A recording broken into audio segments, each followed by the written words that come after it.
How's it going, everybody? This is the Nitty Gritty. My name is Chad. With me, as usual, is Leonard. This is a show about pro wrestling, and this is an edition of our Stupid Question series where we ask the other person a question, and that person has to answer off the top of their head. They have had no prior knowledge of the question, and they have had no chance to do any research. So usually these questions are short. They could be broad, though, as is the case with this one, which is Leonard thinking, and that is, who is the greatest manager of all time? Oh, the first name that comes to my mind is Bobby Heenan, because he had a saying that I think is true for all managers: is you manage like a wrestler and you wrestle like a manager. And just his ability to get his guys over, and his ability to know like when to interfere, when not to interfere.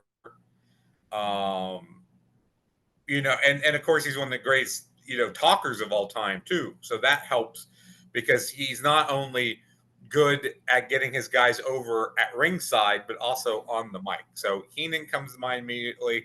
I think definitely Paul Heyman. It's a different style than Heenan, but especially the work that he's done with Roman Reigns. I mean, I really think that the whole bloodline situation would not have gotten over and be as instrumental as it has been for WWE storytelling the past few years if it wasn't for Heyman being there, as the wise man. Of course, Jim Cornette, I'm a huge fan of as well. And I'll give you one woman. I'll throw Sunny in there. Of course, everything that she's gone through now. But back in the day, her and Sensational Sherri, I think, were probably the two best valets / managers. Because, again, they understood that Heenan concept of, I'm here to get my guy over. I'm not here to get myself over. And knowing when to pick their spots. And, and for valets, both would get physical. Sherri more than Sunny would. But, yeah, so I would definitely, and the only other name I would throw out there is just to say Jimmy Hart for longevity and just a number of different, not only different guys, but different style of guys. I mean, everyone from the Honky Tonk Man to Hulk Hogan to the Nasty Boys. I mean, just Jimmy seemed to be the catch-all guy. If we didn't know what to do with somebody, but they needed a manager, well, we'll just give him to Jimmy. He'll figure it out. So those would be some of mine. But Bobby Heenan would be my overall answer. Yeah, so I asked this question because of Paul Heyman, because the work that he's done with the Bloodline, and I agree with what you said about the Bloodline not being nearly as over if Heyman wasn't a part of it. But the fact that he has done that, I think inches him towards that top spot more so than before. I think he's really made his case for being in that conversation. However, I agree with you that Bobby Heenan is still in that top spot for all the reasons that you said. And if I would list a woman, I would have listed Sherri. And they just did a great episode of Dark Side of the Ring on Sherri, and I highly recommend it to anybody that. I haven't watched it yet, but I heard it was great, and that's really one from this season I want to check out. Maybe I'll get to that this week. Yeah. They're ending not this week. This week's Sandman, and I think their finale, whenever that happens, the next few weeks, is going to be on Black Saturday. So that'll be okay. I'd be interested in that one because I know the generals of Black Saturday, and right. I think I've seen some clips, but to really hear what was going on all around it in the background, I'd be interested. Right. So I'll have to keep that one. So yeah, I haven't really watched any Dark Side of the Ring yet this season, but I have heard about the Sherri one.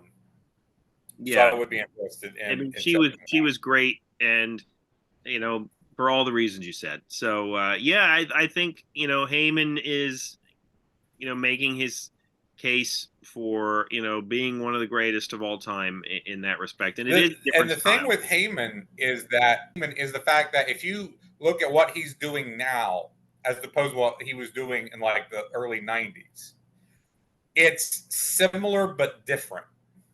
Right. Yeah, he still has that certain. He's a lot more subdued than he was back in the early 90s. It was more of a chaotic energy, Right. but still the delivery is there. And the word smithery, which isn't a word, but that is there. And I think really for Heyman, it's the idea that he was able to pivot. And I would put one thing I would give Heyman over Heenan is Heenan, to my knowledge, never booked. He never ran a company. He never Right. booked. Heyman did, and I think just as an overall personality, that adds a level to him. And I think it also adds a level to his, especially now, because he knows from a different perspective as a booker, as a promoter, how do I want this guy to get over?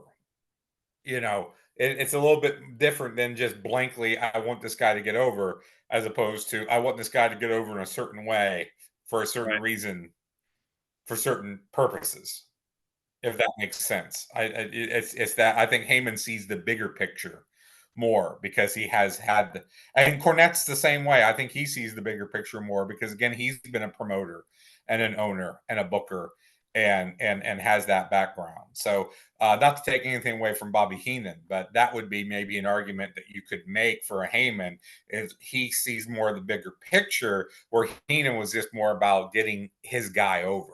Right. Than and getting the feud or the program he was in over, but not so much how does this play into the whole company.